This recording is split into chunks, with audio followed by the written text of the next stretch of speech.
9 both. Then it's time to start with section number 135. It's called as CSR, Corporate Social Responsibility. Then I'll be taking 134. आज क्या करना है? 134, 135 and 136. 3 sections हमारे बाकी है. सबसे पहले करेंगे 135 को. कॉर्पोरेट सोशल रिस्पॉन्सिबिलिटी उन सारे कंपनीज को एप्लीकेबल है जिनका टर्नओवर होगा 1000 करोड़ से ज्यादा, या फिर जिनकी नेटवर्थ होगी 500 करोड़ से ज्यादा, या फिर नेट प्रॉफिट होगा 5 करोड़ से ज्यादा. इन तीनों में से कोई भी एक कंडीशन फुलफिल होने पर उस कंपनी को एप्लीकेबल हो जाएगा CSR. याद रखना, CSR हर लिस्टेड कंपनी को एप्लीकेबल नहीं होता.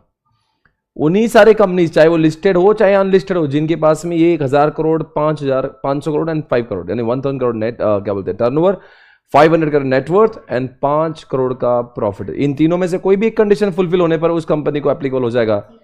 CSR पिछले 3 सालों का एवरेज करके 2% देना पड़ता है. मान लो पिछले 3 साल का एवरेज आपका है 20 करोड़, तो 20 करोड़ का 2% यानी कि आपको 4 लाख रुपए देना है. Are you able to understand? 40 lakh रुपए देना है. यस कितना बोला था मैंने? 2 करोड़ ना. अगर मान लो अगर आपका 2 करोड़ है तो 2 करोड़ का 10% कितना हो जाएगा? 20 लाख हो जाएगा. तो 4 लाख रुपए यानी 2%. 2 करोड़ का 2%, 4%, 4 लाख रुपए. तो यानी कि अगर मैं ये देखता हूं बच्चों कि अगर आपकी कंपनी प्रॉफिट कमा रही है तो इनकम टैक्स तो देना ही है, आपको GST तो देना ही है, साथ साथ में गवर्नमेंट बोलती है आपको समाज सेवा भी करना है. पर एक्चुअली देश में जब CSR कोई करता है उसके बहुत ही ज़्यादा उस पर आता है कि यार मैं क्यों कर रहा हूँ. If already I paid taxes, जब मेरे टैक्सेस से पूरा देश चल रहा है तो मुझसे अलग से पैसे क्यों लिए जा रहे हैं? फिर भी देना पड़ता है. आप एक तो खुद काम कर सकते हो समाज के लिए या किसी औरों के थ्रू कर सकते हो, दोनों भी अलाउड होते हैं. ऐसे ही जगह पे आप पैसे दे सकते हो जिनके पास में CSR का सर्टिफिकेट है, जिनके पास में 3 साल तक समाज सेवा करने का ट्रैक रिकॉर्ड होता है. कल कोई समाज सेवा के लिए NGO किसने चालू किया, आप बोले मैं उसको पैसे दे दूं, नहीं दे सकते, बिकॉज उसका 3 साल का ट्रैक रिकॉर्ड नहीं है. समझ आ रहा है? आप शेड्यूल 7 के लिए जितने भी काम होते हैं उन सभी काम में पैसा लगा सकते हो. यानी अगर बोलेंगे कॉर्पोरेट सोशल रिस्पॉन्सिबिलिटी, एक बोला कि मेरे गली का जो, मेरे घर का जो एक रास्ता खराब है, या घर के सामने का मेरा गार्डनिंग कर लेता हूं मैं, या मेरे एम्प्लॉयज को खाना खिला देता हूं मैं, ये CSR माना नहीं जाएगा. मान लो मैं कस्टमर्स को डिस्काउंट देता हूं, समाज का भला कर रहा हूं, it is not considered as CSR. CSR वो होता है जो शेड्यूल नंबर 7 में जो चीजों का नाम लिखा है. सर शेड्यूल 7 क्या है? ये शेड्यूल 7 है आपके सामने.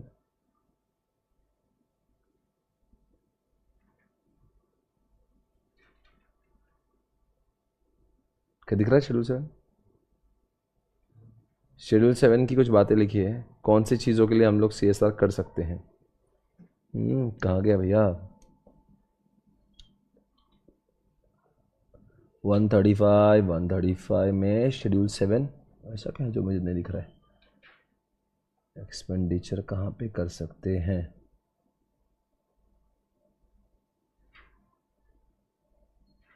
इंटरेस्टिंग. किधर?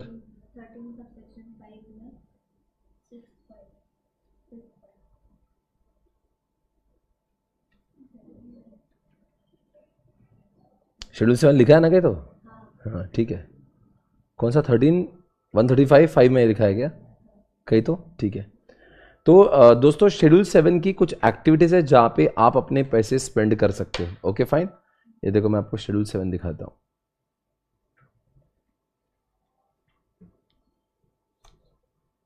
देखो यहाँ पे ये है आपका शेड्यूल 7.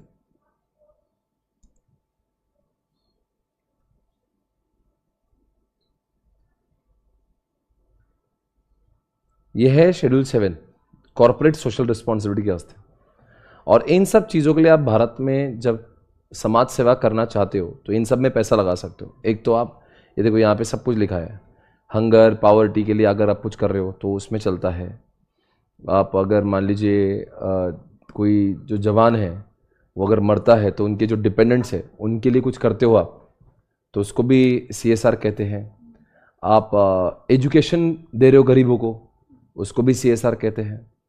आप गंगा को स्वच्छ कर रहे हो, गंगा क्लीन कर, गंगा रिवर, उसको भी CSR में लाया मोदी ने। उसके साथ साथ में अगर आप स्वच्छ भारत के लिए कुछ कर रहे हो, वो भी CSR है। आप रूरल स्पोर्ट्स के लिए कुछ कर रहे हो बढ़ावा देने के लिए, उसको भी CSR के लिए माना जाएगा। हाल ही में कोविड के बाद में, कोविड के लिए आप कुछ भी करते हो, वैक्सीनेशन दे रहे हो, रिहेबिलिटेशन कर रहे हो, क्वारंटाइन सेंटर चालू कर रहे हो, कोविड के पेशेंट के लिए हॉस्पिटल चालू कर रहे हो, वो सभी को भी CSR के अंडर में कवर किया गया। आप रूरल एरिया को अच्छा कर रहे हो, गांव में बिजली दे रहे हो, गांव में रास्ते ला रहे हो, उसको भी CSR कहते हैं। आप जेंडर इक्वालिटी कर रहे हो, यानी कि महिला और पुरुष का जो कुछ कुछ प्रदेश में आज भी महिलाओं को उतना सम्मान नहीं है, अगर उनके लिए आप कुछ कर रहे हो तो उसको भी हम लोग CSR माना जाएगा। पर कोई इंसान अपनी दुकान में डिस्काउंट दे रहा है, उसको CSR नहीं कहते। मैं अपने एम्प्लॉय को खाना खिला रहा हूं, मैं पब्लिक को खाना खिला रहा हूं, CSR है। मैं सिर्फ अपने ही एम्प्लॉय को एजुकेशन दे रहा हूं, वो CSR नहीं। मैं जनता को दे रहा हूं, वो है CSR। समझ आ रहा है? तो देखो यहां पे कितनी चीजें लिखी है। यहां पे लिखा है, देखो सेकंड पॉइंट में एजुकेशन के बारे में लिखा है।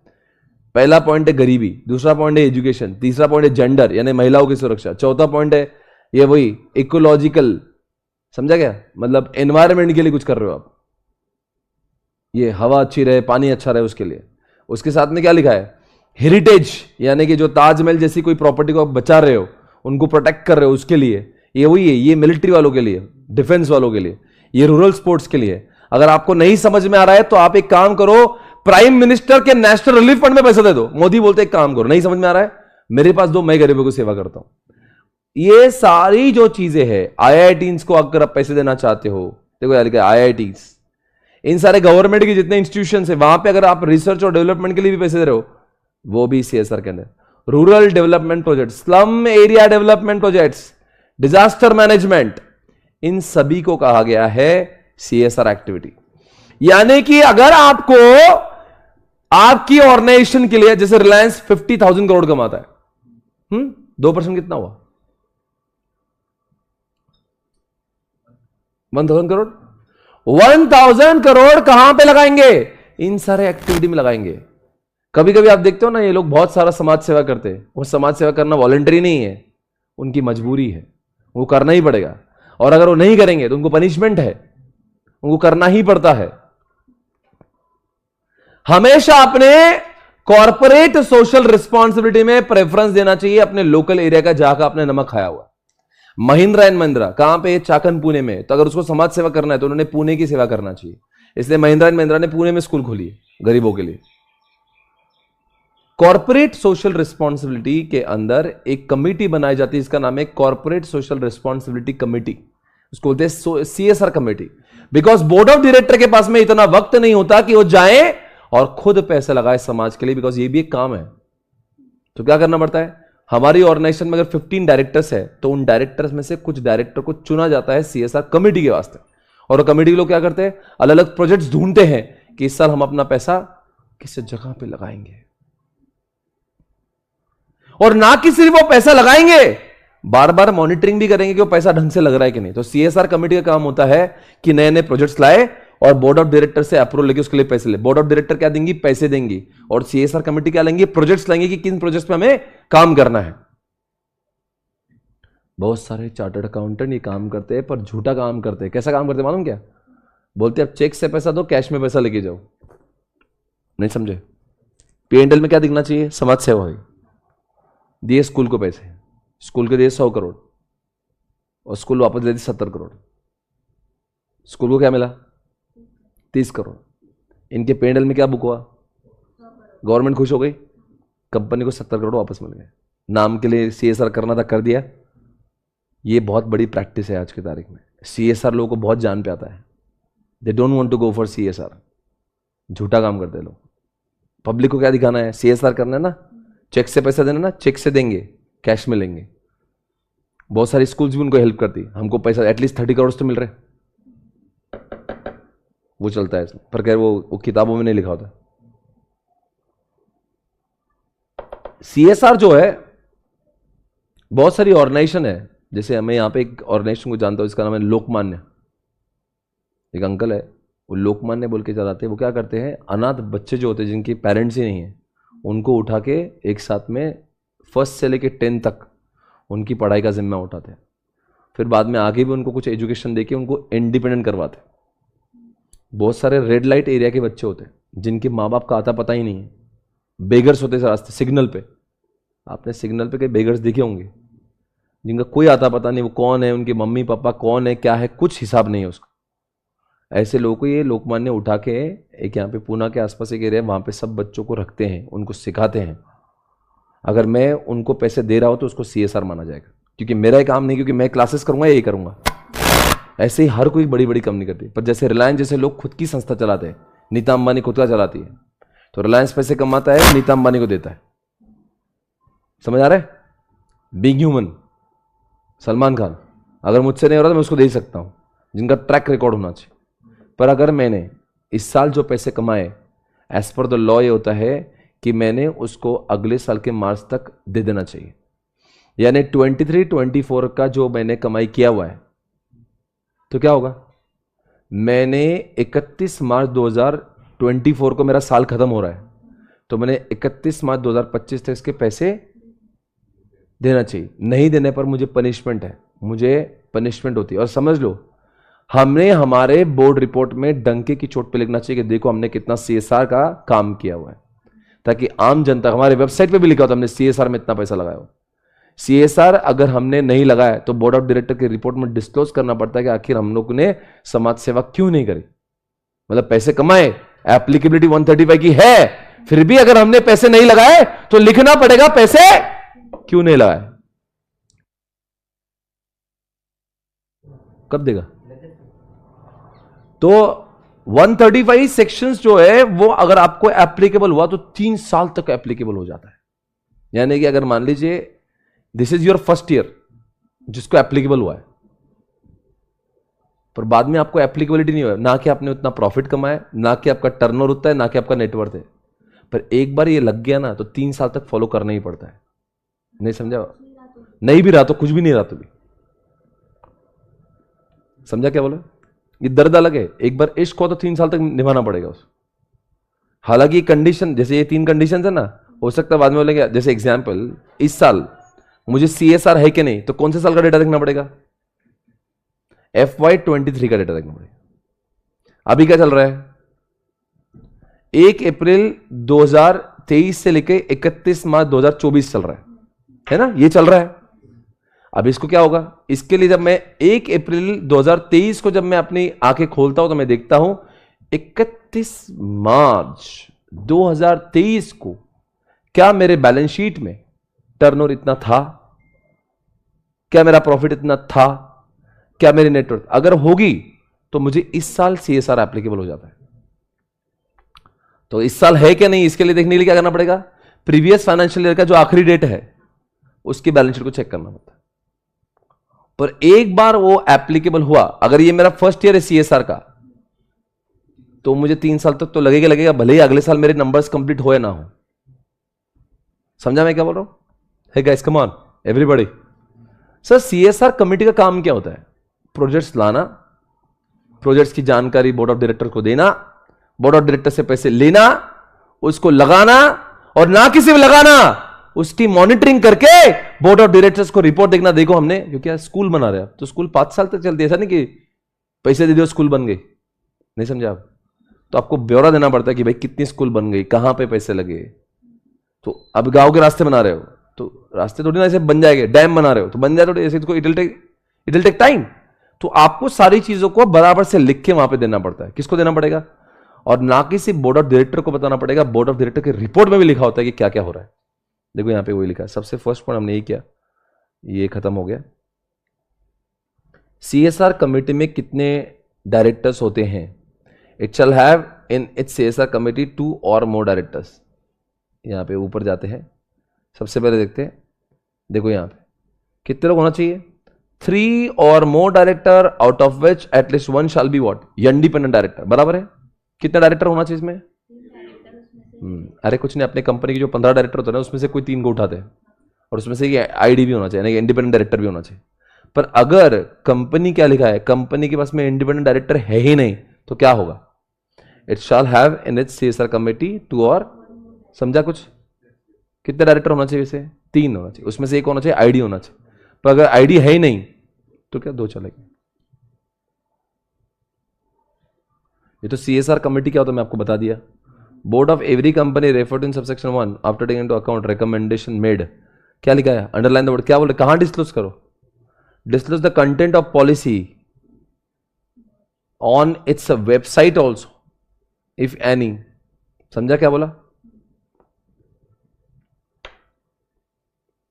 Ensure that the activities as are included in CSR policy of company are undertaken by the company। यानी कि जो पॉलिसी में लिखा है ना किसी पेपर पे लिखा होना चाहिए। स्कूल बन रही तो बन जाना चाहिए एक्चुअल में। आप सिर्फ पेपर में हम लोग स्कूल बनाएंगे, रास्ते बनाएंगे, गरीबों को खाना खिलाएंगे, अरे भाई जो बोल रहे हो वो होना भी चाहिए ना। Shall ensure, underline the word, कितना? 2% ऑफ किसका बोल रहा है? During 3 immediately preceding years. समझा क्या? 135 सबसेक्शन 5 की कॉलम में कितना परसेंट देना है आपको? 2%। पिछले 3 साल का एवरेज होना चाहिए। Next, provided that the company shall give preference to, कौन से एरिया? चलो नेक्स्ट आगे, provided further that if the company fails to spend such amount board in report. आपने अगर पैसे नहीं दिए तो आपको बोर्ड रिपोर्ट में लिखना पड़ेगा आखिर पैसे क्यों नहीं दिए। Specify the reason for not spending unless unspent amount relates to any ongoing projects referred to in subsection 6, transfer such unspent amount to fund specified in what। क्या लिखा है? शेड्यूल 7 में एक फंड का नाम लिखा है, प्राइम मिनिस्टर फंड। यानी कि अगर आपने पैसे खुद लगाने में नाकामयाब हो गए तो मोदी जी कहते एक काम करो मेरे को दो, मैं डिसाइड करूंगा पैसे का। विद इन क्या लिखा है? पीरियड ऑफ एक्सपायरी ऑफ क्या लिखा है? यानी कि 31 मार्च 2023 के दिन मुझे एप्लीकेबल हो गया था, तो 31 मार्च 2024 तक मैं लगा देना चाहिए, और नहीं लगा दे तो इज्जत में 31 मार्च 2024 के बाद की जो 6 महीने हैं वो पैसे मैंने किसको देना चाहिए? बस। Next, any amount remaining unspent under subsection 5 pursuant to any ongoing project. Ongoing project कह रहा है, बोल रहा भाई पैसे लगाए नहीं ऐसा मतलब नहीं है, 40 करोड़ लगाना चाहिए था, 20 करोड़ लगा चुका हूं, स्कूल बन रही है, इसका मतलब नहीं कि मेरे दिमाग में कोई वायलेशन चल रहा है। अब क्या स्कूल क्या रातों रात खड़े कर दूं क्या? मजाक है क्या? स्कूल कैसे बन जाएगी? तो अभी इसकी गलती नहीं है, एक्चुअल में हो भी सकता ना, बिकॉज कैपिटल एक्सपेंडिचर है, वो घर बनने को 3 साल लगता है, स्कूल बना रहे हो तो धीरे धीरे बन रहा होगा। तो बोल रहे हैं such condition as may be prescribe undertaken by company in pursuance of its CSR policy shall be transfer to, क्या लिखा है? The company by the company in 30 days from the end of financial year to special account to be opened by the company in the behalf of that। समझा क्या लिखा है? नहीं समझा? अगर हमने लगाए नहीं, कुछ काम ही नहीं किया तो डायरेक्ट पीएम फंड में जाएंगे, पर हम लोग काम कर रहे थे वो अधूरा रह गया, तो हमने क्या करना चाहिए? एफआई होने के बाद 30 दिनों के अंदर एक स्पेशल अकाउंट में रखना चाहिए। अब वो अमानत यूज होगी सिर्फ किसके लिए? हाँ, वो किसी और के लिए नहीं यूज होगी, वो सिर्फ आप अपने ही किसी बैंक अकाउंट में अलग खाता खोल के पैसे डाल दो उसमें। पर अगर आपने यूज ही नहीं किया तो पीएम पर, और यूज किया अधूरा किया तो शेड्यूल बैंक में एक अकाउंट खोल दो। And such amount shall be spent by company in the pursuant of its obligation towards CSR policy within the period of 3 years from the date of such transfer. Obviously यार school बन रही है, क्या क्या बन क्या रहा है? 3 साल का मोहलत, मतलब बहुत टाइम दिया आपको। क्या करना चाहिए 3 साल में? आपने कंप्लीट कर दो भाई, जो भी कर रहे हो, मतलब जो भी काम करना है आपको। मैक्सिमम कितने साल दिए उन्होंने? और ये वाजिबी भी बहुत, 3 साल तो होना चाहिए यार। मतलब कितने सारी चीजें होती है जो अपने को बनाने को टाइम लगती है यार, तो 3 साल सही कहा है उन्होंने। कोई कुछ चीजों को ऐसे, अभी मान लो अगर मुझे किसी को किसी और फाउंडेशन को देना है तो मैं सिर्फ चेक दे दूंगा तो मेरा काम हो जाएगा, पर जब चीजें मैं खुद से कर रहा हूं तो it will be time taking, तो इसलिए लिखा है। आगे बढ़ेंगे। अगर आपने डिफॉल्ट किया ना तो क्या होगा? अगर आपने पैसे नहीं डाले ना तो क्या होगा? एक तो आप भी नहीं डाल रहे हो, पीएम केयर में भी नहीं दे रहे हो, आप भी नहीं कर रहे हो, और आपने अलग से फंड में ट्रांसफर भी नहीं किया, तो क्या लिखा है? शायद liable to a penalty of twice amount required to be transferred by the company to the fund specified in such. क्या लिखा है? यानी कि आपको जितना पीएम केयर में डालना था ना उसे कितना डालोगे? फाइन देगा क्या? डबल लिखा, डबल। बहुत ही गंदा लिखा यार, कौन देगा डबल? यानी आपको 20 करोड़ एप्लीकेबल थे, आपने 20 करोड़ की समाज सेवा नहीं की तो 20 तो दूर की बात है, आपको 40 करोड़ देना पड़ेगा। और the unspent CSR account as the case may be or 1 crore rupees whichever is less. बहुत अच्छी बात। एटलीस्ट विचुअल लेस तो कर दिए। 40 करोड़ आपने आधी स्कूल बनाई, आपने 20 करोड़ डालना चाहिए तो 10 करोड़ डाले। अब जो 10 करोड़ जो बचे हैं ना उसका डबल, तो इज्जत से आप क्या करो, 20 करोड़ मतलब 20 करोड़ और 1 करोड़ जो भी विचुअल लेवल पर उतने आपने स्पेंड कर देना चाहिए। अरे बेटा ये 1 करोड़ रुपए फाइन है सिर्फ, वो जो 10 करोड़ डालना हो तो करना ही पड़ेंगे बाद में। हाँ ऐसा नहीं कि 1 करोड़ में काम चल जाएगा, तो सब लोग ये काम कर रहे हैं, ये तो सस्ते में कट रहे हैं 1 करोड़ देखिए सस्ते में, वो 1 करोड़ तो देना ही है, आई मीन वो 10 करोड़ तो देना ही जो अनस्पेंड है, ये तो फाइन है।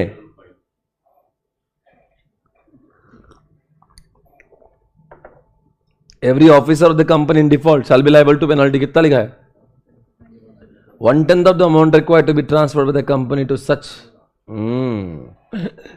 यानी कि 20 करोड़ का 10%, 2 करोड़ इसको खुद की जेब से डालना है। इससे अच्छा काम करो ना भैया, दे दो भाई, बहुत दर्द है इसका, मैं आपको बताता किसको भी देने को अच्छा नहीं लगता। और पर इसमें एक कहा है कि 1/10 और क्या लिखा है 2 लाख विचुअरीज, किसको मजा नहीं आती भैया इसमें देने को, कौन कमाए यहाँ पे, इंसान की इंडिया में कमाई इतनी कम, उसमें कमा के कौन देगा यार। और बताओ सही मायने में बहुत लोगों को टैक्स पे करने में वो यही बोलता है मैं समाज सेवा कर रहा हूँ, क्योंकि टैक्स पे करना कहाँ पे अच्छा लगता है, जब दूसरे कंट्रीज में जहाँ पे टैक्स देने के बदले में उतना कुछ फैसिलिटीज है, बुढ़ापे का सहारा भी गवर्नमेंट बनती है। यहाँ पे हमने बुढ़ापे के लिए कुछ किया नहीं, टैक्स भरा, और बुढ़ापे में गवर्नमेंट भी सपोर्ट नहीं करती, बच्चे तो करते ही नहीं।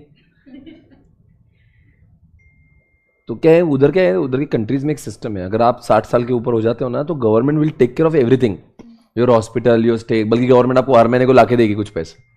तो वो कॉन्सेप्ट अलग है रे। यहाँ पे क्या ना, यहाँ पे प्रॉब्लम इंडिया में क्या है, लेने का सब कुछ है इनको, पर बाद में 80 को देना कुछ नहीं है, तो इसलिए लोग सब ये चुराते हैं। और टैक्स का रेट भी बहुत अनरीजनेबल है, अगर ये टैक्स का रेट 10-15% कर देंगे ना तो सब लोग टैक्स भरने लग जाएंगे। अनडिसेंट टैक्स है भाई 30%, उसके बाद में वो सारा वेल्ट ये सब सरचार्ज ये मिला मुला के, वो भी अगर आप कुछ अब ज़्यादा एक्सेस, वो क्या लगता, कौन सा वेल्ट टैक्स लगता क्या, तो कौन सा जो एक्सेसिव लगता क्या बोलते उसको, सरचार्ज, वो 5 करोड़ के ऊपर अगर आपका प्रॉफिटेबिलिटी बढ़ता तो सरचार्ज लगता ना कुछ। अरे बहुत लफड़े है भाई, जो कमाई करता ना उसको डिस्करेजमेंट है। आपकी सैलरी का जब टीडीएस कटने लगेगा ना आपको समझेगा अरे क्या कर रहा हूँ मैं यार, इतना टीडीएस हाथ में आने से पहले कट के आता है। तो दैट्स द प्रॉब्लम, इसलिए सीएसआर के प्रति लोगों की बहुत सहानुभूति नहीं, पर गवर्नमेंट ने लॉ बनाया। CJ may give such a general or special direction to company or class of companies as it consider necessary to ensure compliance of provision for this section, and such company or class of companies shall comply with such। तो कुछ नहीं, government बार बार आपको बता सकते हो, जैसे वो अपना शेड्यूल नंबर 7 देखा ना, उसमें कोई आइटम ऐड करना है, कुछ निकाल देना है, बार बार गवर्नमेंट आपको डायरेक्शंस दे सकती है। Next, where the company to be spent by a company under subsection 5 does not exceed 50 lakhs rupees, requirement under subsection 1 for constitution of CSR committee shall not be applicable। अगर आपकी company का जो spend है वो 50 लाख से कम होगा तो आपको CSR कमेटी की जरूरत नहीं है। CSR कमेटी की जरूरत कब है, अरे यार कुल मिला के 4 लाख रुपए डालना है, उसके लिए क्या कमेटी लगाऊं मैं, पूरा मिला के अगर 50 लाख रुपए के ऊपर अगर आपको CSR करना है तो यू नीड अ कमेटी जिसके अंदर 3 डायरेक्टर हो गए, सब तामझाम होगा। आगे, clarification has been issued on spending of CSR funds for the setting COVID, बस याद रखो कोविड और कोविड संबंधित जितने वैक्सीन होंगे, जो रिहेबिलिटेशन होगा, जो भी कुछ होगा, ट्रीटमेंट होगी, अगर उसके लिए भी पैसा आप दोगे। सर फिर 2013 में क्यों नहीं आया था कोविड के बारे में लिख के एक्ट में ही? अच्छा, अब तब क्या कोविड हमने सपना देखा था कोविड आने वाला है, जो थे बीमार या जब प्रॉब्लम थी वो लिख दिए थे। अब कोविड आया तो लोगों को एनकरेज करने लिए भाई तुम इसमें कोविड में पैसा लगाओ, आपको उसका भी क्या माना जाएगा, CSR माना जाएगा। Next page, every company including its holding or subsidiary or foreign company defined under subsection, वो लिखा है the act having branch officer or the project officer in India which fulfills the criteria specified in subsection in section 135(1) of the act shall comply with the provision of section 130। वो क्या बोल रहा है पता क्या, ना कि सिर्फ उन कंपनीज को जो भारत की है, जो फॉरेन का, जैसे माइक्रोसॉफ्ट भी इंडिया से बहुत सारा पैसा कमा के ले जाती है। तो अगर भारत का, अगर इतना लूट रहे हो भारत को, गूगल, फेसबुक, इंस्टाग्राम सब मिलकर लूट रहे हैं इंडिया को, इतना पैसा कमाते हैं लोग इंडिया से, तो क्या करना चाहिए इन्होंने? तो मतलब सिर्फ क्या रिलायंस और टाटा नहीं करेंगे, तुम भी करो, फॉरेन कंपनी को भी है। और लिखा है every company including it's what holding, यानी किसी के मान लो फिरंगी कोई होल्डिंग कंपनी को इसका सब्सिडरी इंडिया में हो गई तो क्या, तो सब्सिडरी को भी जरूरी है अगर वो इस दायरे में आता है। तो कौन से? वो जो तीनों 1505। समझ गया क्या हो रहा? एवरी कंपनी इंक्लूडिंग लिखा है, it's a holding or subsidiary and what,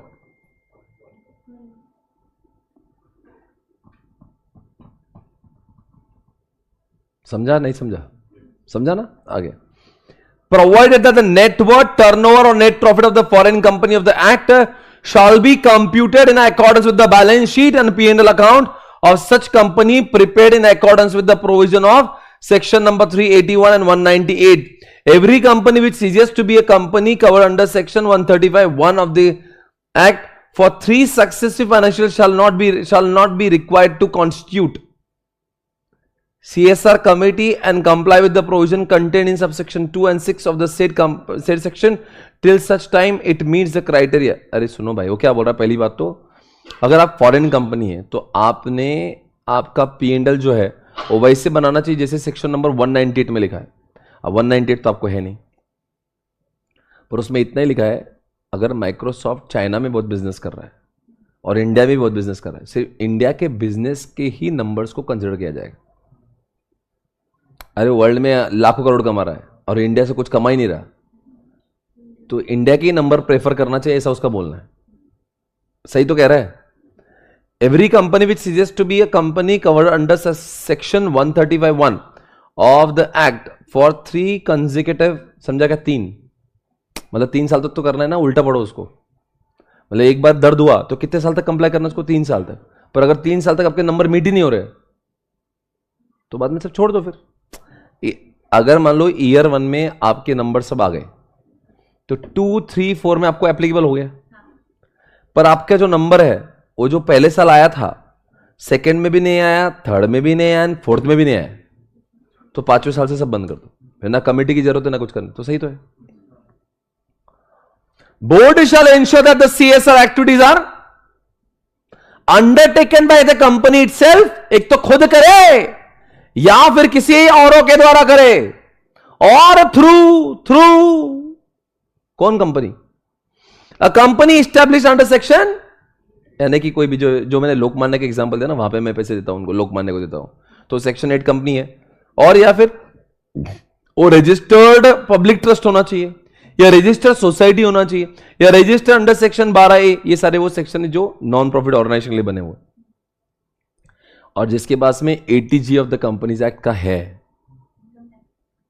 ATG of the income tax act का वो जो है, मतलब they have the certificate of ATG। तो ऐसे सारे कंपनी के द्वारा भी आप अपना CSR करा सकते हो। तो CSR कैसे करेंगे? एक तो खुद से करेंगे या तो ऐसे लोगों के द्वारा करेंगे। और company established under section 8 of the act or registered trust or a registered society established by CG or SG or any entity established under an act of parliament or state legislature or a company established under section 8 of the act और registered public trust. ये सारे नाम जो है ना, आपको समझ में आ रहा है कैसे नाम? ये सब समाज सेवा करने वाले लोगों के नाम है। तो खुद इतना ही एग्जामिनेशन में इतना क्या खुद कर सकते हैं कि हाँ कर सकते, किसी और के द्वारा कर सकते हैं? हाँ, जो कौन होगा? ट्रस्ट होगा या रजिस्टर्ड ट्रस्ट होगा या सेक्शन 8 कंपनी होगी या नॉन प्रॉफिट ऑर्गेनाइजेशन होगी जिनके पास में इनकम टैक्स का एक्ट का वो ATG भी होगा, ये सब चीजें होगी तो हम उसके द्वारा भी कर सकते हैं। उसमें क्या है? Having an established track record of, ये इंपॉर्टेंट है ना। अगर वो ट्रस्ट है सब कुछ है पर अभी भी खुली है, 3 साल का ट्रैक रिकॉर्ड होना चाहिए उनका समाज सेवा के लिए, तो ये दे सकते, वरना हम खुद करो जो करना है। A company may engage in international organization for designing, monitoring and evaluating of CSR projects। अगर मान लीजिए आप एक काम कर रहे हो, गरीबों के लिए एक स्कूल बना रहे हो और स्कूल का आर्किटेक्ट जो है, इंजीनियर जो है, वो इंडिया के बाहर का है, चल सकता है। May engage। A company may also collaborate with other companies for undertaking। Tata और रिलायंस मिलकर साथ में एक स्कूल डालना चाहते हैं, अलाउड है। Next point, Board of Companies shall satisfy itself that the funds so disbursed have been what? Utilized for the purpose and in manner as approved by It and CFO or a person responsible for financial management shall certify to the effect. यानी कि कौन लाएगा proposal? Committee लाएगी. और कौन उसको approve करेगा? Board and CFO उसका पैसे निकाल देगा. और सीएफओ ने सर्टिफाई करना चाहिए, सीएफओ ने पैसे देना चाहिए. सिर्फ प्रोजेक्ट लाने से तो कुछ नहीं होगा ना, उसके क्या देना पड़ेंगे? पैसे. तो पैसे कौन देगा? बोर्ड अप्रूव करेगा, सीएफओ पैसे देगा. इन case of the ongoing project, यानी स्कूल का काम चल ही रहा है, स्कूल का काम चल रहा है, board of company shall monitor implementation of project with reference to the approved timeliness and year-wise allocation and shall be competent to make modification if any for smooth implementation of the project within the overall permissible time period. समझा क्या लिखा है? ना कि से एक बार allot कर दिया, पर स्कूल जैसे प्रोजेक्ट जो कई साल लगते हैं, बार बार मॉनिटरिंग करना चाहिए और बराबर से उसके लिए फंडिंग अलोकेट होना चाहिए. इस किसका काम है? बोर्ड का. इन case of ongoing project board of company shall monitor, यानी कि ऐसा नहीं कि वो कमेटी वालों से पैसे ले लिए और वो भग गए. हमने देखना चाहिए. मैं यहाँ पे बहुत एक नज़दीक से एक आंटी को जानता हूँ जिनका नाम है धारीवाल. आपने सुना होगा, यहाँ पे ऑक्सी रिच बोल के एक ब्रांड है पानी का. और क्या करते हैं उसमें वो क्या करते हैं, वो आंटी जो है मेरे पहचान की, तो क्या करते हैं वो, ना कि सिर्फ ऐसे पैसे देती है समाज को, बहुत सारे हॉस्पिटल वगैरह बनाती है वो. तो क्या करते हैं वो, ना कि सिर्फ आंटी पैसे देती है और मॉनिटरिंग भी करती है, जाके चेक करती है सब सही तो चल रहा है ना. वरना फिर क्या फ़ायदा ना, समाज सेवा करना तो ढंग से करो. स्कूल पेपर पे तो स्कूल बन गई, एक्चुअल में कोई स्टूडेंट भी नहीं, ना टीचर नहीं. ऐसा नहीं होना चाहिए ना, समझ रहे हो? आपने बोला अस्पताल खुल गया, चल रहा नहीं चल रहा, लोगों को प्रॉब्लम तो नहीं है. लेकिन shall monitor the implementation of project with reference to the approve timeliness, यानी कि चेक भी करना चाहिए जितने साल में बनना चाहिए, क्योंकि हमको मैक्सिमम 3 साल की लिमिट है. एंड ईयर वाइज एलोकेशन कर देना चाहिए पैसों का, कहीं ऐसा ना हो बीच में पैसे खत्म हो जाए. CSR committee mention in rule 3 shall constitute a CSR committee which is not required to appoint independent director pursuant to 149 this shall have its CSR committee without such. कुछ नहीं यार, वही लिख रहे हैं. 3 डायरेक्टर चाहिए और अगर वहाँ पे उसमें से एक इंडिपेंडेंट चाहिए, और अगर वहाँ पे इंडिपेंडेंट नहीं है तो 2 से भी काम चल जाएगा. अगर वो प्राइवेट कंपनी है तो उनके 2 डायरेक्टर भी चलेंगे. पब्लिक कंपनी के लिए 3 चाहिए और प्राइवेट कंपनी के लिए 2 चाहिए. और कोई फॉरेन कंपनी उनको भी 2 ही चाहिए. उसमें से एक बंदा फॉरेन का चाहिए, एक बंदा इंडिया का चाहिए. फॉरेन कंपनी में 2 बंदे चाहिए, एक इंडिया का एक बाहर का. वो लिखा देखो वहां पे, at least 2 person of which 1 shall be specified under clause D of 380. वो वही लिखा है. And another person shall be nominated by the foreign company. एक फॉरेन का होना चाहिए और एक भारत का रहवासी चाहिए. CSR committee shall formulate and recommend board. वही लिख रहा अभी, मैं वापस नहीं पढ़ूंगा. किसने क्या, कमेटी ने क्या करना चाहिए? सारे प्रोजेक्ट्स बना के किसको देना चाहिए? बोर्ड ऑफ डायरेक्टर्स को देना चाहिए.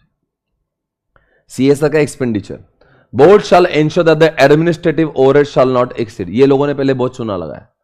क्या कहते हैं लोग, स्कूल बन रही ना, ओके बनाओ स्कूल, और फिर क्या होगा स्कूल बनने के बाद? स्कूल को चाहिए 100 करोड़, वो स्कूल बनी सिर्फ 60 करोड़, और बोले 40 करोड़, बोले मेरे एम्प्लॉय खर्चा लगा था, वो जाता था आता था, एडमिन का खर्चा, मेरे प्रिंटिंग का खर्चा, पेपर का खर्चा, इंटरनेट का खर्चा, यानी कि एक्चुअल में 60 करोड़ लगाए. ये 40 करोड़ फेक एक्सपेंसेस है. और गवर्नमेंट को क्या बता रहे, हमने 100 करोड़ लगाए. अरे एडमिन का खर्चा कितना भी हो ना, तो it should not be greater than 5%. Any surplus arising out of CSR activity shall not form part. अगर मान लो CSR का पैसा आपने लगाया नहीं 1 साल तक, वो कहाँ रह गया? बैंक में. बैंक से आपने वो उसके ऊपर कुछ इंटरेस्ट कमाया हुआ, तो वो भी CSR में ही जाना चाहिए. वो आपकी कमाई नहीं है. It should again become the part of CSR.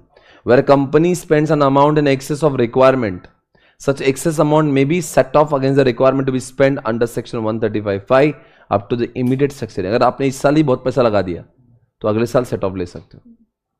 अरे यार आपने 2 करोड़ डालना चाहिए, आपने 4 करोड़ डाल दी, जो 2 करोड़ एक्स्ट्रा डाले ना आपने, वो नेक्स्ट ईयर में कॉम्पेंसेट होंगे. Excess amount available for set off shall not include the surplus arising out of CSR activity if any. Board company shall pass a resolution to the effect. ठीक है. CSR amount may be spent by a company for creation or acquisition of capital asset which shall be held by. क्या लिख रहा है? CSR amount may be spent by company for creation or acquisition of capital asset which shall be held by. मुझे बताओ, रिलायंस ने अगर school बनाए तो वो स्कूल किसके नाम पे होना चाहिए? रिलायंस के नाम पे या वो ट्रस्ट के नाम पे? वही लिख रहा है। CSR amount may be spent by company for creation or acquisition of capital asset which shall be held by, यानी वो किसके नाम पे होना चाहिए? कंपनी established in 8 या फिर जो भी है उसमें जो भी ट्रस्ट लिखे उनके नाम पे होना चाहिए। और beneficiaries of said CSR project और पब्लिक ऑथोरिटी। समझ आ रहा है क्या? मतलब एक ही बोलना है, तुम ऐसा मत करो रिलायंस ने मुकेश अंबानी के नाम पे डाल दिए, यानी कि पैसे कौन डाल रहा है? रिलायंस कंपनी। और वो स्कूल किसके नाम पे है? वो लैंड किसके नाम पे? वो जमीन किसके नाम पे? मुकेश अंबानी के नाम पे नहीं चलेगी। समझ आ रहा ना? बहुत एकदम लॉजिकल पॉइंट है। नहीं तो ऐसा तो लोग क्या करें, कंपनी का पैसा घलाएंगे और वो प्रॉपर्टी लेके खुद के नाम पे करेंगे। ऐसा नहीं होना चाहिए। Got it guys? Okay. Provided that any capital asset created by company prior to the commencement of this shall within a period of 180 days from such commencement comply with the requirement of this rule which may be extended by 90 days। समझा क्या लिखा है? 2013 का जब ये act आया था, अगर रिलायंस ने पहले कुछ प्रॉपर्टी CSR की थी पर अगर मुकेश अंबानी के नाम पे गलती से लिख दी होंगी तो क्या करना चाहिए? उन्होंने वो प्रॉपर्टी मुकेश अंबानी के नाम से हटा के वो ट्रस्ट के नाम पे डालना चाहिए 180 डेज में, विच में be further extended by 90 days. हो गया? वो खराब हो जाएगा। So that was section number 135। ये इससे बड़ा कोई सेक्शन नहीं है हमारे सिलेबस में। The biggest section of your syllabus 135। Now I will talk about 134। Are you ready?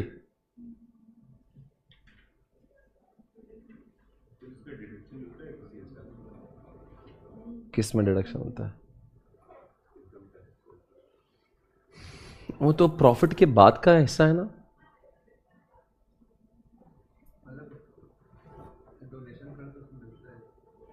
मुझे नहीं लगता मिलता है। इसका नहीं मिलता चार्ज?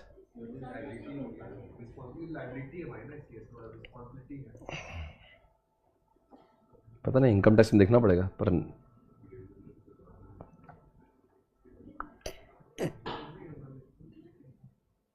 हाँ,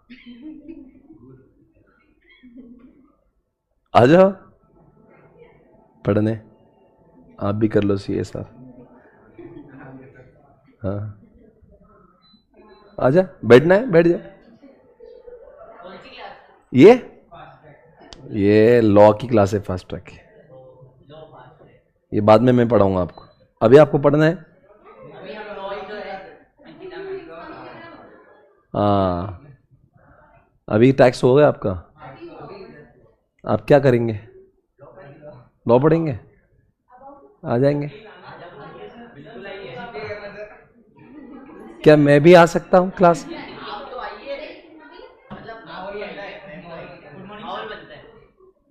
माहौल बना देंगे आपकी क्लास। मैम से पहले पूछ लो, मैम आने देती नहीं मुझे। वो आने नहीं देती मुझे क्लास में। आप मैम से परमिशन ले लो तो मैं आ जाऊंगा। हाँ बोलो, परमिशन लेकर। ठीक है, ओके, आ जाएंगे हम आपकी क्लास में। Bye bye. शुरू नहीं कोई स्टार्ट। आज पता है मार्केट खुला था आज 2 घंटे। आज भागा भाई, कल तो जानते आज भागा है। आज जो भागा है मतलब आज रिकॉर्ड ब्रेक भागा है। 1400 पॉइंट ऊपर है आज मार्केट, खतरनाक भागा है।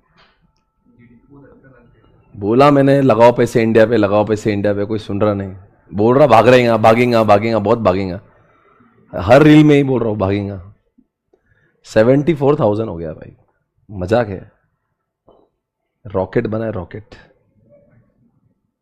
देखा कितना बड़ा आज? कितना? 1400 पॉइंट, फिर 1400। चलो ठीक है। 134 section talks about the financial statement and board report. This section is broken down into 2 parts. Number 1, financial statement. Number 2, board report. ये सेक्शन में बहुत ही कम चीजें जो एग्जामिनेशन में पूछते हैं, और वो दो ही चीजें मैं आपको पढ़ाऊंगा। पहली बात तो इस सेक्शन को दो पार्ट में डिवाइड करो। एक ही फिनेंशियल स्टेटमेंट, एक है बोर्ड रिपोर्ट। फिनेंशियल स्टेटमेंट में सर आप कहेंगे सर ऑलरेडी फिनेंशियल स्टेटमेंट तो आपने पढ़ा दिया सेक्शन नंबर 1 to 9 में। वहां पे लिखा था फिनेंशियल स्टेटमेंट फैक्ट जैसा होना चाहिए। यहां पे बोला वो उसके बारे में नहीं बात करें, वो ऑथेंटिक कैसे होगा, मतलब कौन से फाइनेंशियल स्टेटमेंट को वैलिड माने और किसको न माने। किसको वैलिड मानेंगे? उन्हीं फाइनेंशियल स्टेटमेंट को वैलिड मानेंगे जिसके अंदर सिग्नेचर होगी इन लोगों की। It should be signed at least by chairperson. क्या लिखा है? Chairperson of a company where he is authorised by the board. क्या लिखा सबसे पहले? कौन साइन करना चाहिए? चेयरपर्सन। अगर चेयरपर्सन की साइन नहीं है तो दो डायरेक्टर की साइन होना चाहिए, उसमें से एक एमडी चाहिए। क्या समझा? वही फाइनेंशियल स्टेटमेंट को वैलिड माना जाएगा जिसके अंदर चेयरपर्सन की साइन होगी या फिर दो डायरेक्टर की साइन होगी, उसमें से एक डायरेक्टर एमडी होना चाहिए। ये तो क्लियर है। साथ साथ में अगर आपकी कंपनी के पास में वो लोग हैं तो उनकी भी साइन करवा लो। अगर आपके पास में सीईओ है, सीईओ की साइन लगेगी, सीएफओ है तो उसकी भी साइन लगेगी, और सीएस है तो उसकी भी साइन लगेगी। ये सब एंड एंड एंड है। पहले जो दो पॉइंट थे वो और रोमन 1 और 2 जो है ना और है सर। उसके बाद में सीईओ है तो उसकी साइन लगेंगे, सीएस है तो उसने भी साइन करना चाहिए। अगर आपकी ऑर्गेनाइजेशन में सीएफओ है तो उसकी भी लगे। तो बताओ कौन से लोगों की साइन लगेगी? चेयरपर्सन की लो या फिर दो डायरेक्टर उसमें से एक एमडी। ये खत्म, ये चैप्टर खत्म। फिर सीईओ है उसकी साइन, सीएफओ है, सीएस है।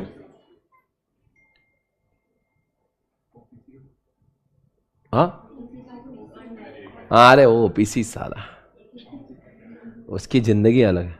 क्या लिखा है? एक डायरेक्टर ने साइन कर दिया बस हो गया उसकी जिंदगी। ओके अब मैं आपको कुछ कह रहा, ये ऑथेंटिकेशन समझ गया ना? You understood right? ये सेक्शन कितने पार्ट में डिवाइड हुआ है? एक क्या लिखा था तो हो गया ना फाइनेंशियल स्टेटमेंट। कॉमा लिखा है बोर्ड रिपोर्ट, यानी कि अब बोर्ड रिपोर्ट के बारे में बताऊंगा। बोर्ड रिपोर्ट कह रहा है कि अगर कोई board of director board report बनाएगा तो उसने बोर्ड रिपोर्ट में निम्नलिखित चीजों को कवर करना चाहिए। ये वो लिखा है और कुछ नहीं लिखा है। वापस सुनो मैं क्या बोल रहा हूं। बोर्ड रिपोर्ट है ना, तो बोर्ड रिपोर्ट में क्या क्या बातों को लिखना चाहिए ये कौन बताएगा? ये सेक्शन बताए। अरे क्या होता ना, लॉ ने कह दिया था हर कोई कंपनी ने बोर्ड ऑफ डायरेक्टर बना के मीटिंग के 21 दिन पहले शेयरहोल्डर को भेजना चाहिए। बोले भेज देंगे, 4-5 लाइन लिख के भेज दी, बोले हो गया बोर्ड रिपोर्ट। 134 ने कहा 4-5 लाइनर नहीं होना चाहिए। ये मैं जितनी बातें लिख रहा हूं नीचे देखो, ये 1 से लेके आपको दिख रहा होगा 13, 14, 16 पॉइंट दिख रहे होंगे। ये सारी बातें कहां लिखी होना चाहिए? और ये होगा तो ये बोर्ड रिपोर्ट को complete board of director report माना जाएगा। समझा क्या मैं क्या बोल रहा हूं? ये क्वेश्चन एग्जामिनेशन में आता नहीं हो। क्या पूछेंगे? बताओ बोर्ड रिपोर्ट के कंटेंट क्या है? ऐसे थोड़े ना क्वेश्चन आता है कभी। ये केस स्टडी बेस्ड क्वेश्चन है, ये सिर्फ पढ़ लो नॉलेज के लिए। क्या क्या होना चाहिए भाई? बोर्ड ऑफ डायरेक्टर ने मीटिंग कितने बार ली, कितना डिविडेंड देने वाले हैं, कितना रिजर्व में पैसा ट्रांसफर करने वाले हैं। समझ आ रहा है? हमारी ऑर्गेनाइजेशन में कितने इंडिपेंडेंट डायरेक्टर है, हमारी कंपनी ने कितना सीएसआर में पैसा दिया है, हमारे कंपनी में रिलेटेड पार्टी ट्रांजैक्शन कुछ हुए क्या, फॉरेन रिजर्व हमारी कंपनी ने कुछ कमाया क्या। समझ आ रहा है? इन सारी चीजों के बारे में लिखना है। डायरेक्टर के रिस्पॉन्सिबिलिटी स्टेटमेंट भी इसमें ऐड किया जाता है। अगर किसी ऑडिटर ने या किसी सीएस ने हमारे बारे में कुछ गलत बोला होगा कि हमारे कंपनी में ये फ्रॉड चलता है, तो उसका प्रति उत्तर जो है, उसका रिप्लाई जो है, वो भी बोर्ड रिपोर्ट में जाता है। समझ में आ रहा है? हमारे कंपनी ने किसी को लोन दिया होगा, लोन, तो कितना लोन दिया उसके बारे में जानकारी होगा। हर चीज के बारे में आता है यहां पे। हमारी कंपनी ने अगर कोई मटेरियल कोई ट्रांजैक्शंस किए होंगे, कोई फ्यूचर की रिस्क नजर आ रही होगी, कोई आपको लगता है फ्यूचर में कंपनी कोई थ्रेट है, इसके ऑनगोइंग पे कुछ अफेक्ट होने वाला है, तो उसकी जानकारी भी लिखना चाहिए। हमारी कंपनी ने टेक्नोलॉजी में कुछ इंप्रूवमेंट किया है, उसकी जानकारी भी आना चाहिए। कोई फ्यूचर में रिस्क है क्या, उसकी जानकारी, हमारे डायरेक्टर को कितना रेम्यूनरेशन गया, सैलरी गई, उसका भी रिपोर्ट आना चाहिए। अरे यार आना चाहिए, ठीक है ना, ये क्लेरिकल पार्ट है, याद मत रखो, इसी बोला है कि ये सब चीजें होना चाहिए। हो गए सर, तो क्या करना है, कुछ नहीं करना है, एग्जामिनेशन से पॉइंट ऑफ से कुछ काम का नहीं है। क्या काम का है, वो पहले वाला पॉइंट कि किसका सिग्नेचर लगता है, वहां पे वो केस स्टडी बनाते, इसने साइन किया इसने नहीं किया, बताओ वैलिड है क्या। पर आपको पता है इन्होंने वो देखो क्या लिखा है नीचे, उसमें एक पॉइंट है, देखो मैं आपको समझा देता हूं। देखो सबसे राइट साइड में कॉलम में डायरेक्टर्स रिस्पॉन्सिबिलिटी स्टेटमेंट लिखा हुआ है, उसकी टेक्निक है GAAALI, गाली, क्या बोलते हैं, गाली, GAAALI, गाली। सर आपको गाली कहां से दिख रहा है, जी फॉर गोइंग कंसर्न दिख रहा होगा, देखो कोई underline the word going concern, going concern दिख ही नहीं रहा, अरे गोइंग कंसर्न दिख रहा होगा ना, अरे कैसे पता रे, डी वाले में गोइंग कंसर्न है ना, डी वाला पॉइंट। चिंटी आप कौन से, आप किस में देख रहे हो, ब्लू पार्ट में देखो, हौले से मत करो, वो उधर नहीं, थर्ड कॉलम फोर्थ कॉलम देखो, हाँ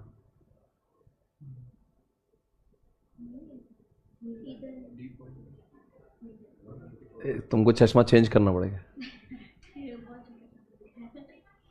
जी हो गया, ए से लिखा है अकाउंटिंग रिकॉर्ड्स, ए से लिखा है अकाउंटिंग स्टैंडर्ड, ए से लिखा है अकाउंटिंग पॉलिसी, देखो 3 बार ए आया होगा, accounting policy, accounting record, accounting standard, दिख रहा है क्या।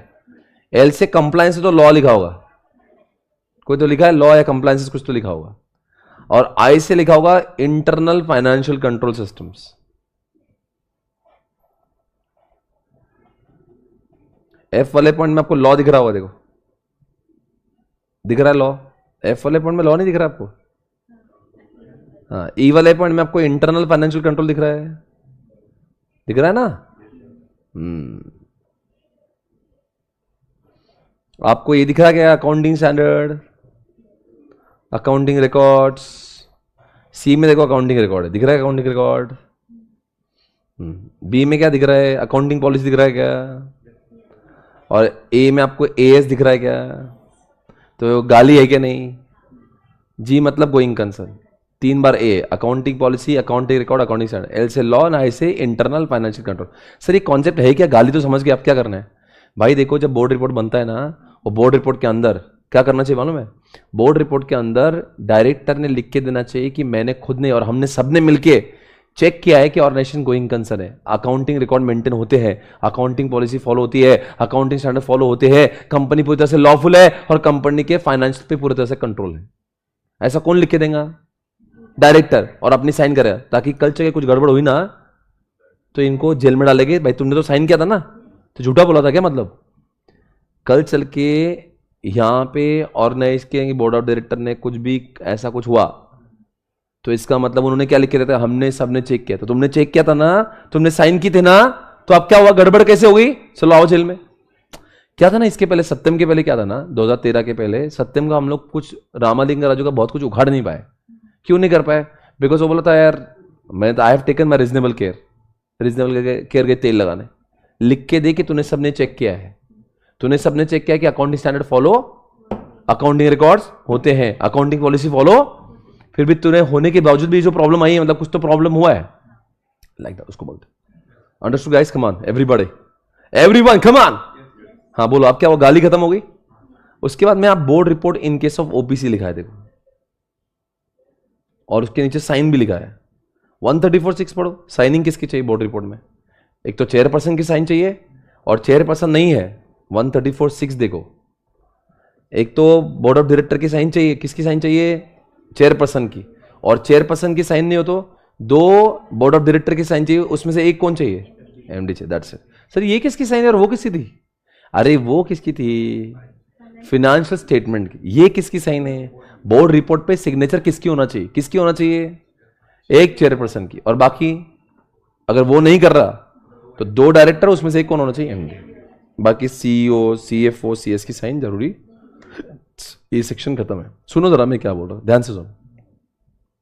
इस सेक्शन 2 पार्ट में डिवाइड हो, एक तो फाइनेंशियल स्टेटमेंट, उसके बारे में सब सिग्नेचर के बारे में लिखा है, उसके अलावा कोई इंपॉर्टेंट नहीं है। डायरेक्टर के बारे में 3 चीजें इंपॉर्टेंट है, उसके ऊपर साइन किसके होना चाहिए आपको समझ गया, उसके अंदर कंटेंट क्या होना चाहिए वो इररिलेवेंट है, सिर्फ याद रखो दिमाग में।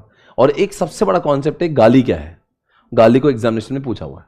डायरेक्टर रिस्पॉन्सिबिलिटी स्टेटमेंट में किन कंटेंट को लिखा जाता है वो लिखा हुआ है। समझ आया मैं क्या बोला? बस ये 134 पढ़ो, board report in case of OPC. Report containing explanation or comment by board on every qualification, reservation or adverse remark or disclaimer made by auditor in his report shall be attached. कुछ काम का नहीं है, छोड़ो, ठीक है, that's not important.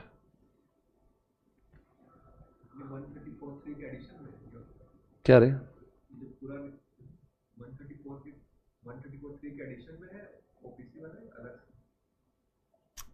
ये 134 बोल रहे हो क्या? पर उसमें भी ऑलरेडी है ना, ये क्वालिफिकेशन रिजर्वेशन का पॉइंट तो ऑलरेडी है 7 नंबर के पॉइंट।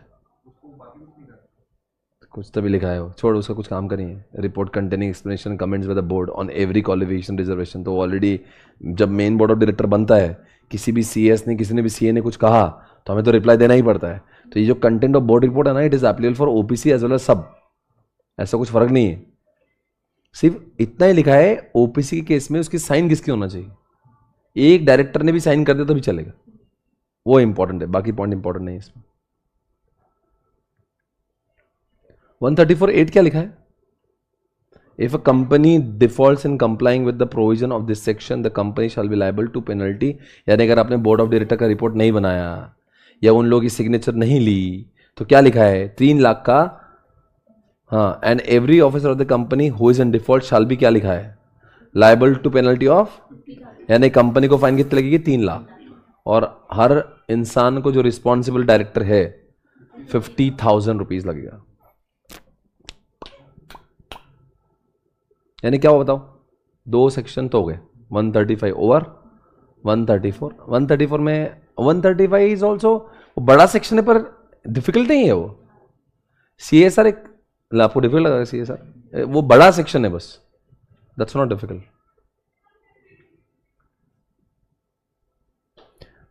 अब मैं आपको पढ़ाता हूं सेक्शन नंबर 137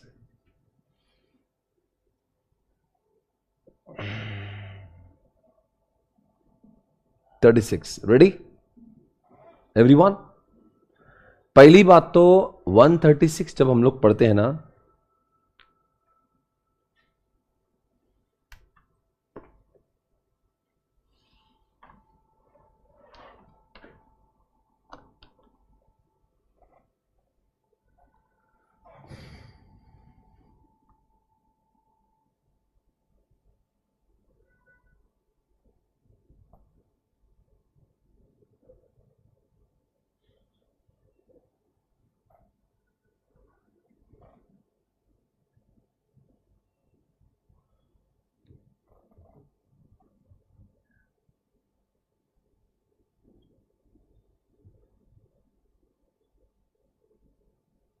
ये देखो सन से 136 लिखा है कि कोई भी कंपनी की जब मीटिंग चालू होती है ना, तो मीटिंग चालू होने के ठीक 21 दिन पहले वहां के मेंबर्स का राइट होता है कि उनको मिलना चाहिए कि कंपनी का ऑडिट रिपोर्ट, कंपनी का बोर्ड रिपोर्ट, कंपनी के ऑडिटेड फाइनेंशियल स्टेटमेंट, ये सारी चीजें मीटिंग के 21 डेज पहले किसको मिलना चाहिए, इन सबको मिलना चाहिए।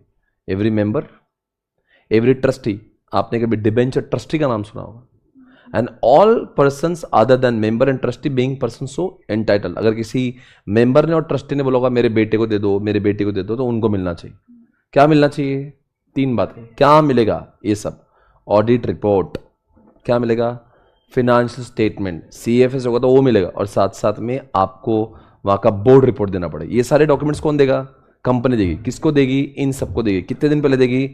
21 दिन पहले। अब अगर सेक्शन 8 कंपनी है तो उनको 14 दिन पहले, और नॉर्मल कंपनीज को 21 डेज पहले। अब एक चीज लिखिए, भेजेंगे कैसे? हाँ, भेजेंगे कैसे? कैसे भेजेंगे? तो आप फिजिकल कॉपी में तो भेज सकते ही हो, there is no doubt about it. Physical copy में तो भेज सकते ही हो, पर अगर आपकी कंपनी लिस्टेड है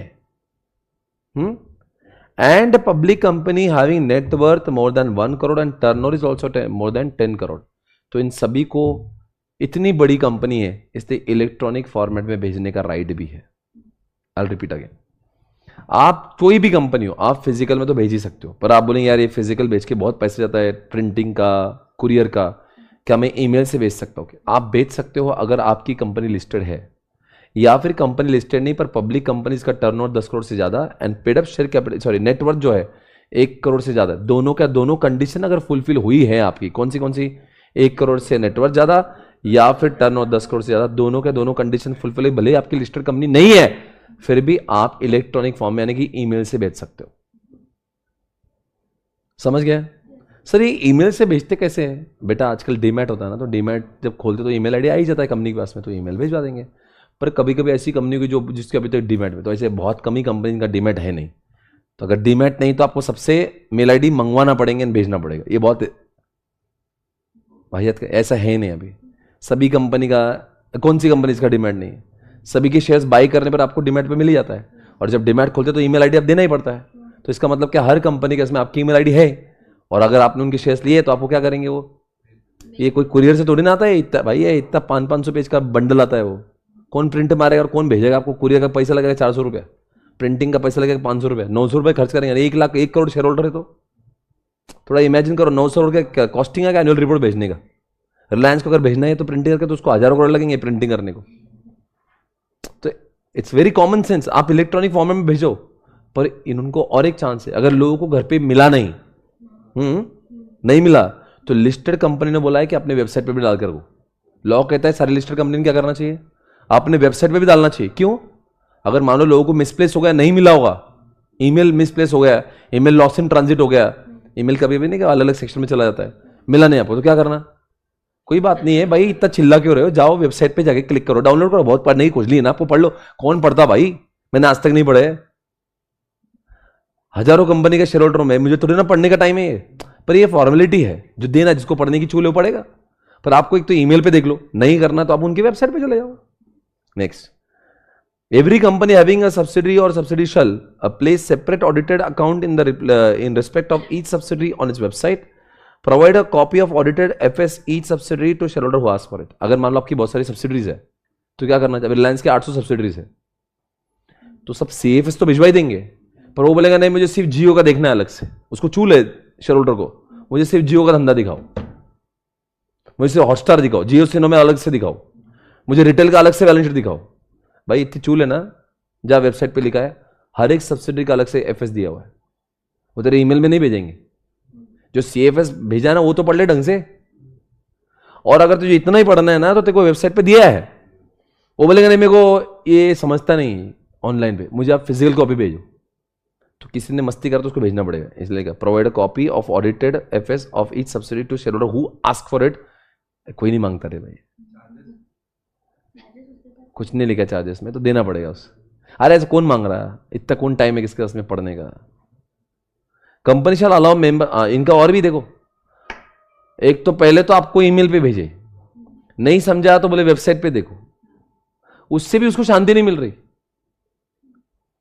बोले मैं वहां पे आके पढ़ना चाहता हूँ आपके ऑफिस में बैठ के, रिलायंस का ऑफिस है नरीमन पॉइंट पे, मैं वहां आऊंगा, आप मेरी खातिरदारी करो, मैं AC में बैठूंगा आराम से, 4 दिन के लिए आ रहा हूं। ठीक है भाई आ जाओ, बिजनेस आवर्स में आके बैठना बस। लॉ बना के रखे भाई, जाने वाले लोग 1% भी नहीं, पर लॉ तो बना के रखना पड़ेगा। लॉ मेकर तो सही सोच रहा है ना, यानी कि लॉ मेकर की इच्छा है कि जिसके बाप की कंपनी है, शेयर होल्डर की कंपनी है ना, तो shareholder should have all the access, चाहे वो उसके ईमेल से मिले, चाहे वेबसाइट की बात करो, चाहे वहां पे आके, पर उसको क्या मिलना चाहिए? He should have an access, क्योंकि वो मालिक वो है यार। बोर्ड ऑफ डायरेक्टर तो एम्प्लॉई है, पर बोर्ड ऑफ डायरेक्टर ने साल भर में किया क्या है उसकी जानकारी तो मिलना चाहिए। एक तो ईमेल से भिजवा दो। सबसे पहले प्राचीन काल में वो कुरियर से जा रहा था, जब से ईमेल आया तो एक काम करो, आप अगर बड़ी कंपनी है तो आपको ईमेल से भेजने का भी चांस है, पर अगर आप लिस्टेड कंपनी हो तो ईमेल से भेजने के बावजूद भी आपको वेबसाइट पर रखना है। और आप सारी कंपनीज को ये कह दिया है, कभी आपका शेयर होल्डर अगर आपके ऑफिस में आके बैठकर चेक करना चाहे, आप उसको मना नहीं कर सकते। बोले सर उसके उसमें एक ही शेयर है 10 रुपए का, वो 50 रुपए का कॉपी पिएगा उधर आके, पर उसको दिखाना पड़ेगा। अभी आइडिया का शेयर ले लिया उसने 17 रुपए, एक शेयर हो गया ऑफिस में। बोले आप कौन? बोले भाई मालिक। है कौन आप? बोले आई एम कौन? I am the owner. Share holder मत बोलो, ओनर है ओनर। बोले कितने शेयर? बोले एक। भाई एक शेयर होल्डर है तभी भी ओनर है वो। फिर भी उसको इज्जत से बिठा के कॉफी पिला के उसको सब दिखाना है। बिजनेस आवर्स में लॉ है भाई, ऐसा लिखा नहीं है कि कितने शेयर होना जरूरी है। एक शेयर भी तो सब दिखाना पड़ेगा, राइट है उसके। और कॉन्ट्रावेंशन क्या, कंपनी ने नहीं दिखा उसको, वो बोलेगा आपने मुझे दिखाया नहीं था, पेनल्टी 25,000 की कंपनी। एवरी ऑफिसर को 5,000। तो इसलिए उसको स्वैग से स्वागत करेंगे, उसको बिठाएंगे, सब दिखाएंगे। भाई आ देख ले तू, तेरे को जो देखना है, क्योंकि तुझे नहीं दिखाएंगे तो तू ये हो जाएगा हमारे साथ। सोचो किसी एक मेंबर को वो नहीं मिला, ईमेल नहीं मिला, वो लड़ लिया कंपनी से, सबको ईमेल भेजा आपने, मेरे को नहीं भेजा, कौन है मैं? और तो मुझे उसने डाल दिया केस, कंपनी को पेनल्टी 25,000। रह गया वो कोई गलती से कहते का मिला आईडी मेरे को नहीं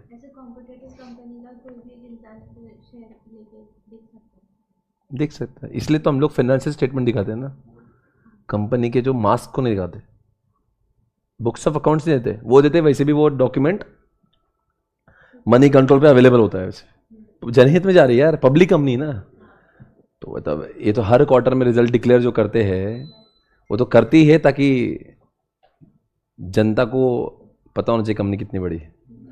ये है सेक्शन नंबर 136 गाइस ओवर। एक बार बता दो, रिवाइज कर लेंगे। बोलो क्या बोला इन्हें 136 बार में? 136 क्या है, किसको मिलता है ये? कौन से मेंबर्स? शेयर होल्डर्स को मिलेगा या ट्रस्टी को मिलेगा या वो जिसको बोलेंगे उसको मिलेगा। कितने दिन पहले मिलना चाहिए? 21 दिन पहले। क्या मिलना चाहिए?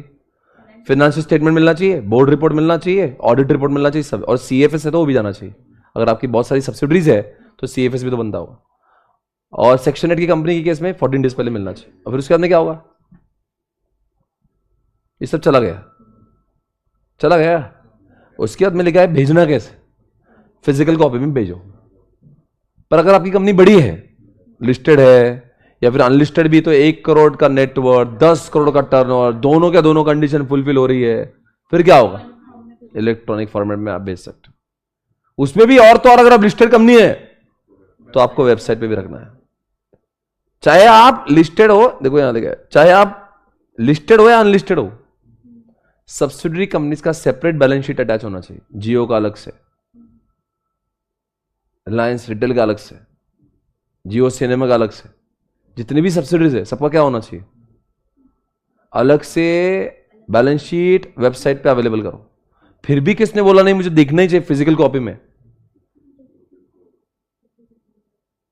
हर किसी को आपको देना पड़ेगा, अलग से भेजना पड़ेगा। ठीक है भैया भेजता हूं। और कोई वो बोले मैं ऑफिस में आके देखना चाहता हूं, बिजनेस आवर्स में सबको अलाउड है। और अगर आपने उसको दिखाया नहीं, 5,000 रुपया हर ऑफिसर को जो जिम्मेदार है, कंपनी को 25। Section over 136 over. आज हमने 3 सेक्शंस देखे, 136, 135, 134। 134 किसके बारे में था? Board report, financial statement. 135 CSR. 136 21 दिन पहले भेजो। सारे सेक्शन को एक बार रिकॉल करते हैं। 128 financial statement, books of accounts को मेंटेन करना जरूरी है। 129 में फाइनेंशियल स्टेटमेंट फैट जैसा होना चाहिए, बिग को एप्लीकेबल नहीं। 130 में वो लोग खोल देंगे, 131 में हम खुद से खोलेंगे। 132 में नफरा, 133 में अकाउंटिंग स्टैंडर्ड बनाने का राइट इंडिया में अप्रूव करने का राइट नफरा को है। 134 board of director report and financial statement. 135 CSR. 136 meeting के 21 दिन पहले भेजो। 137 मीटिंग होने के 30 दिन बाद आरओसी को अपडेट कर दो। एंड 138 इज अबाउट इंटरनल, कौन है? Internal audit. 138 is what? Internal. समझ आया? Everybody got it? सारे सेक्शंस खत्म इस चैप्टर से। एक बार रिवाइज कर ले सारे सेक्शंस फिर से एक बार। 138 इंटरनल ऑडिटर। 137 मीटिंग के 30 दिन बाद भेजेंगे, किसको? आरओसी को। 136 मीटिंग के 21 दिन पहले भेजेंगे। 135 CSR, 134 board report financial statement, 133 accounting standard को अप्रूव करने के लिए नफरा की जरूरत होती है, 132 नफरा करता क्या है, 131 हम लोग अपने हाथों से खोल देंगे, 130 में वो लोग खोलेंगे, 129 में फिनेंशियल स्टेटमेंट फैट जैसा होना चाहिए, 128 में बुक्स ऑफ अकाउंट्स, ये सबको मेंटेन करना जरूरी होता है।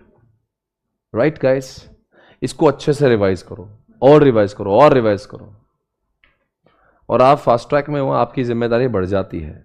आप लोग को रिवीजन करना, जितना हुआ है रोज उतना आपने रेगुलरली रिवाइज करना ही चाहिए।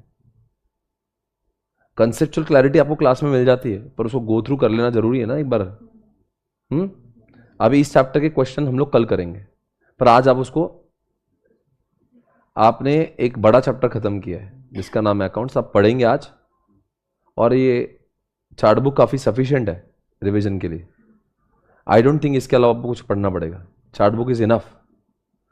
चार्ट बुक के बलबूते पे हम लोग क्वेश्चन बैंक सॉल्व कर सकते हैं, अंडर एक आध दो क्वेश्चन आया तो है, पर पूरा चार्ट बुक के बलबूते पे हम लोग क्वेश्चन बैंक करेंगे। कल जब मैं आऊँगा तो पहले क्वेश्चन बैंक करूँगा, क्वेश्चन बैंक के पश्चात, पर आपका इतना ही काम है आज उसको करेंगे, आप एक बार गो थ्रू करके आना, फिर देन टुमारो हम लोग इसको क्या करेंगे, क्वेश्चन बैंक करेंगे। उसके अगर क्वेश्चन बैंक के बाद टाइम मिलता है तो tomorrow I start with one chapter, इसका नाम है iOS पहले खत्म करेंगे। iOS का कल का लेक्चर और परसों का लेक्चर, 2 लेक्चर में iOS खत्म होगा। एग्जामिनेशन में 4 मार्क के लिए इंटरप्रिटेशन और स्टैट्यूट को पूछा जाता है, वो इसी चार्ट बुक में आपका हिस्सा हो, iOS मिलेगा आपको। और शाम में मिलेंगे FM के वास्ते, आज FM में पढ़ेंगे कॉस्ट ऑफ कैपिटल के सारे प्रैक्टिकल क्वेश्चंस, है ना। फॉर्मूलेस तो हमने कल देख लिए थे, आई होप फॉर्मूला कल के एकदम आपके दिमाग में बैठे, KD KP KR वो सब कुछ। Okay, thank you so much guys. Track record का CSR में मतलब ये होता है बेटा, 3 साल से आप काम कर रहे हो, इन सब में लगे हो, 3 साल से आप समाज सेवा कर रहे हो।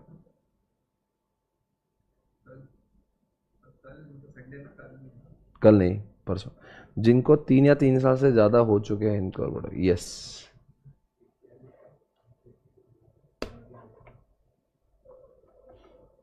ना कि सिर्फ इनकॉर्पोरेट हुआ है बल्कि वो CSR का काम कर रहे हैं, ऐसा। Okay done guys, take care, bye bye, फिर मिलेंगे।